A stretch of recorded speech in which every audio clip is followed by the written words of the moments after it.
BNP या अवामी league, देखिए अवामी league तो बांग्लादेश की धर्मनिरपेक्षता की एक पहचान है, धर्मनिरपेक्षता का संदेश दे रही है और लगातार धर्मनिरपेक्षता का प्रतिनिधित्व भी किया है। लेकिन बीएनपी के जो नेता हैं, चाहे जितने भी भारत का विरोध करते रहे हो, लेकिन उसके बावजूद भारतीय सरकारों के साथ उनको काम करने का अनुभव है।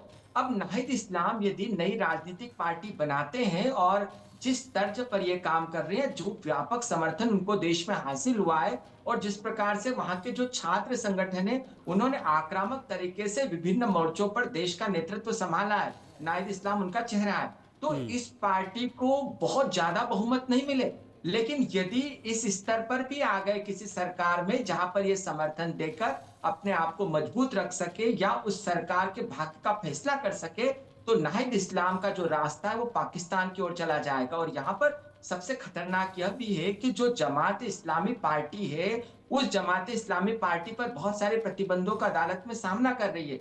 तो जमात इस्लामी पार्टी का जो कैडर है वो बहुत मजबूत है। यूनिवर्सिटीज में आप देख लें, वहां की फौज में देख लें, पुलिस में देख लें, यही कारण है कि अल्पसंख्यकों पर जब अत्याचार हुए तो पारदर्शिता से उन्होंने काम नहीं किया।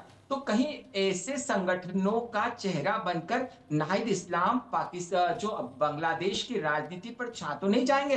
और यदि कट्टरपंथी लोग उनका इसी प्रकार से समर्थन करते हैं, कट्टरपंथी पार्टियां उनका इसी प्रकार से समर्थन करते हैं, तो बांग्लादेश बहुत बड़ा देश नहीं है। नाहिद इस्लाम जो सत्ता में भी आ सकते हैं, और यदि ये ऐसे लोग सत्ता में आते हैं या सत्ता को इनके समर्थन की दरकार होती है, तो फिर उसका रास्ता पाकिस्तान चला जाता है, उसका रास्ता कट्टरपंथ चला जाता है, उसका रास्ता पाकिस्तान से सेना के सहयोग के तौर पर सामने आ सकता है। और उसी का परिणाम है कि जो आईएसआई के जो अधिकारी है वो हमारे कॉरिडोर तक आने का साहस कर रहे हैं, वो जो है चिकन नेक तक आने का साहस कर रहे हैं। तो यहाँ पर भारत की कूटनीति को, या कि यहाँ पर एक बात और, अवामी लीग के जो अधिकांश नेता भारत में छिपे हुए हैं और पश्चिम बंगाल से वो उनकी नजरें भी है। यही कारण है कि जिन चुनाव की बात कर रहे हैं वो भारत से लगता हुआ जिला है जहां पर कि अवामी लीग के लोग जीते हैं अभी महाराष्ट्र के चुनाव में।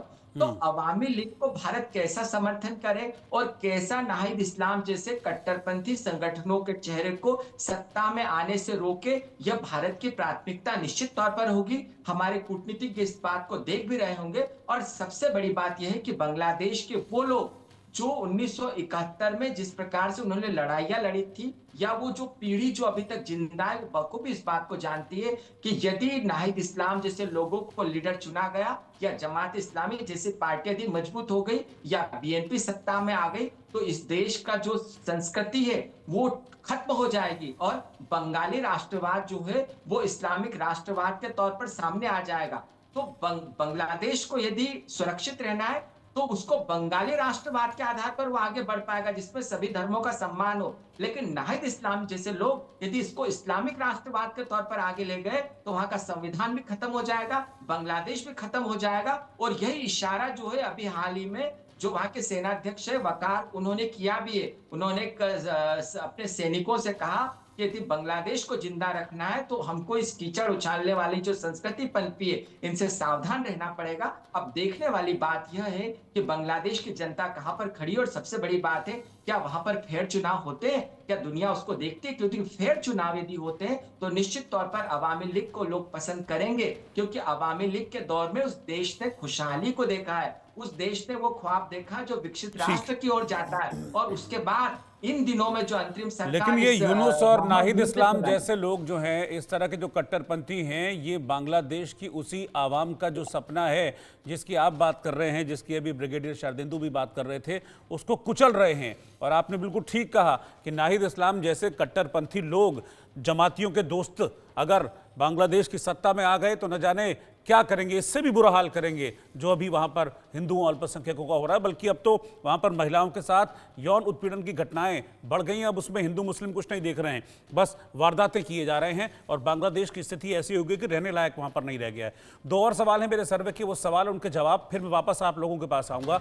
सवाल था कि कमजोर पड़ते अपने शासन को बचाने के लिए मोहम्मद यूनुस अब क्या करेंगे।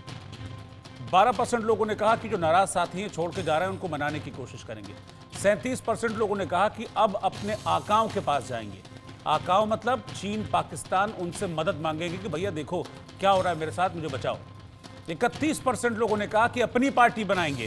जैसा कि हमारे दोनों एक्सपर्ट्स ने भी कहा कि खुद को पॉलिटिकली मजबूत करने की कोशिश करेंगे, लेकिन कर पाएंगे या नहीं ये आगे हम देखेंगे। 20% लोगों ने इस पर कोई भी जवाब नहीं दिया। सर्वे का आखिरी सवाल था कि क्या चुनाव से पहले शेख हसीना बांग्लादेश में वापसी कर पाएंगी? ये बड़ा सवाल है जिसका जवाब सब जानना चाहते हैं। 46% लोगों ने कहा कि हाँ कर लेंगी, 47% लोगों ने कहा कि नहीं कर पाएंगी, 7% लोगों ने इस पर किसी भी तरह का कोई रिएक्शन नहीं दिया।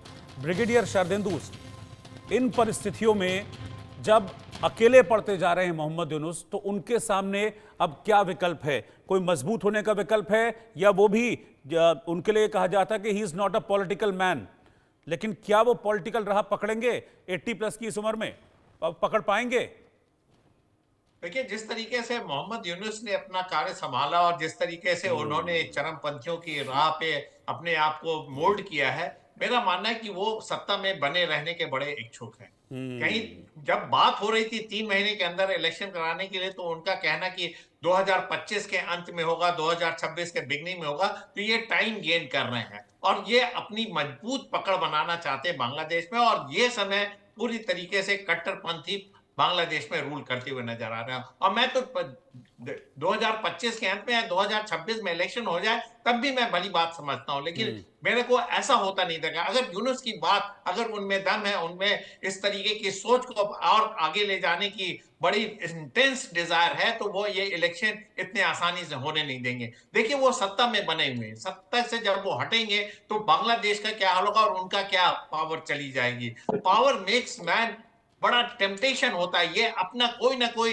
ऐसे जुगाड़ में लगे रहेंगे जिससे कि इलेक्शन ना हो, और वो सत्ता में रह के कट्टरपंथियों की मदद करते रहेंगे। और जहां तक देखिए उनके स्ट्रांग होने का सवाल है, इलेक्शन नहीं है, आप पॉलिटिकल लीडर रहे नहीं है, लिहाजा आपकी इसमें है कि ये टेन्योर आप बढ़ाने की कोशिश करेंगे। 6 महीने 8 महीने, 6 महीने 8 महीने, हम इलेक्शन के लिए तैयार नहीं है। ये law and order situation improve नहीं है, इकोनॉमिक क्राइसिस है, ट्रेड नहीं हो रहा, तमाम तरीके की ऐसी क्राइसिस सिचुएशन वो क्रिएट करते जाएंगे और अपने आप को एक निरीह आदमी साबित करेंगे और एक बार एक सब जुबान दिखाएंगे कि वो किस तरीके से बांग्लादेश को इससे एक्सट्रिकेट कर सकते हैं। तो इन सारी टैक्टिक्स का वो इस्तेमाल करते रहेंगे और साथ में उनके जो एडवाइजर होंगे वो होंगे फंडामेंटलिस्ट, जमात के लोग हैं। और जहां तक नाहिद का सवाल है, नाहिद इस्लाम का सवाल है, देखिए इतना आसान नहीं है उनका सत्ता अच्छा, में आना। इसमें तो सर मुझे ऐसा लगता है कि ये भी ना हो जाए कि क्योंकि जमाती वहां पर कट्टरपंथ का चेहरा है और ये लोग भी इस मामले में पीछे हैं नहीं, कहीं इनमें खींचतान ना हो जाए, आओ जमातियों मेरे साथ आओ, ये वो यूनुस कहेंगे मेरे साथ रहो और नाहिद इस्लाम कहेगा मेरे साथ आओ।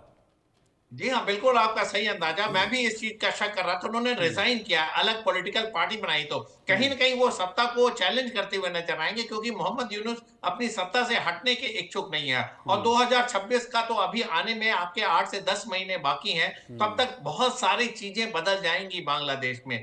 और नाहिद इस्लाम जो है, उनका बेस जो है कट्टरपंथियों का बेस है। देखिए, जब इलेक्शन होता है तो फर्स्ट इलेक्शन में आप इस तरीके की मैसिव जीत हासिल कर लें जिससे आप सत्ता बना लें, इसके चांसेस बहुत कम होते हैं। और दो दिग्गज पार्टियां हैं, बीएनपी और अवामी लीग। अगर अवामी लीग पे बैन नहीं लगा और वो इलेक्शन प्रोसेस में पार्टिसिपेट करते हैं, तो दो बड़ी पार्टियों के बीच में ये पिस के रह जाएंगे, ऐसा मेरा मानना है। क्योंकि आवाम देखिए कट्टरपंथी नहीं है, तमाम तरीके के पढ़े लिखे वर्ग है, तमाम तरीके के थिंक टैंक हैं, वहां के स्टूडेंट में भी कई फैक्शन हो सकते हैं। तो इस चीजों को जब पॉलिटिकल प्रोसेस शुरू होता है तो तमाम तरीके की चीजें उसमें इन्फ्लुएंस करती हैं, जिसमें आपका एक विजन बहुत काम करता है कि आप देश को किस राह पे ले जाने की चाहत रखते हैं। तो इन सारी चीजों को अगर आप मद्देनजर रखेंगे तो मेरे को नाहिद इस्लाम में बहुत दम तो नजर नहीं आता, लेकिन हाँ इरिटेंट जरूर हो सकते हैं। हो सकता है अगर बीएनपी या अवामी लीग को पूरी तरीके से एब्सोल्यूट मेजॉरिटी ना हो तो हो सकता है वो किस पार्टी को सपोर्ट करते हैं, इस पे भी डिपेंड कर सकता है। लेकिन ये सारी चीजें फार-फ्लंग चीजें हैं,